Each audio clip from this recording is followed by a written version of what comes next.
আরবের মরুপ্রান্তরে একদিন শুরু হয়েছিল এমন এক যুদ্ধ যা ইতিহাসকে পাল্টে দিয়েছিল চিরদিনের জন্য। সংখ্যায় কম, শক্তিতে দুর্বল, তবুও ঈমান আর আল্লাহর সাহায্যে মুসলমানেরা পেয়েছিল এক মহান বিজয়। আজকের ভিডিওতে আমরা জানব বদর যুদ্ধের সেই ইতিহাস যা ইসলামের প্রথম ও সবচেয়ে গুরুত্বপূর্ণ যুদ্ধ।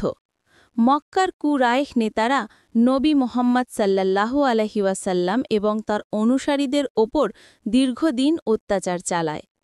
মুসলমানরা বাধ্য হয়ে মদিনায় হিজরত করেন, কিন্তু কুরাইশ মদিনাকেও হুমকির মুখে ফেলে দেয়।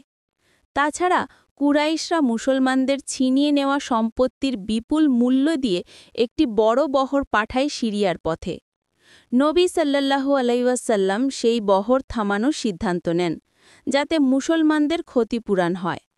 কিন্তু সেই খবর কুরাইশদের কাছে পৌঁছে যায় এবং তারা 1000 সৈন্য নিয়ে মুসলমানদের বিরুদ্ধে যুদ্ধ করতে বের হয়। মুসলমানদের পক্ষ মাত্র 313 জন যোদ্ধা, কয়েকটি তলোয়ার, 2টি ঘোড়া, কিছু উট। অস্ত্রের অভাব, কিন্তু ঈমান ছিল দৃঢ়।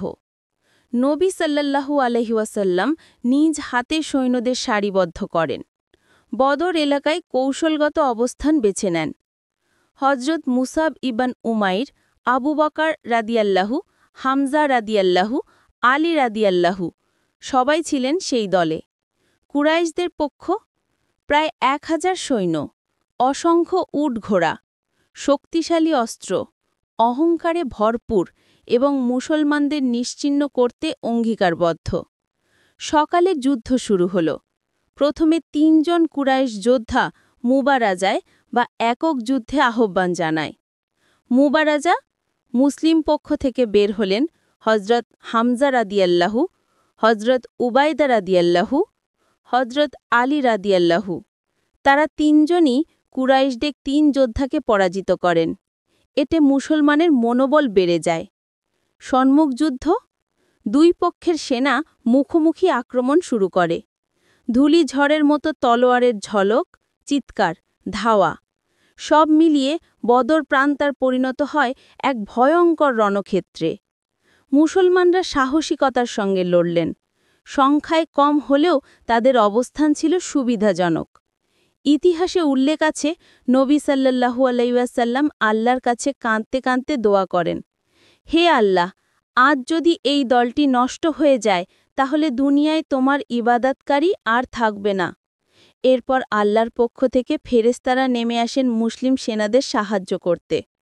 হজরত জিবরাইল আলাইহিসসালাম, মিকাইল আলাইহিসসালাম, ইসরাফিল আলাইহিসসালাম সহ অসংখ্য ফেরেশতা অংশ নেন এই যুদ্ধে। ইসলামী সূত্র মতে মুসলমানদের আঘাতে কুরাইশ বাহিনী পিছিয়ে যেতে থাকে। যুদ্ধ শেষ হল বিজয়ের আলো ছড়িয়ে।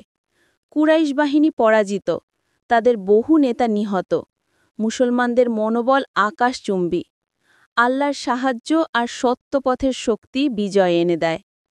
এই যুদ্ধ আমাদের শেখায়, ঈমান থাকলে অসম্ভবও সম্ভব। অন্যায় অত্যাচারের বিরুদ্ধে দাঁড়াতে ভয় পাওয়া যাবে না। সৎ মানুষ সবসময় আল্লাহর পক্ষ থেকে সাহায্য পায়।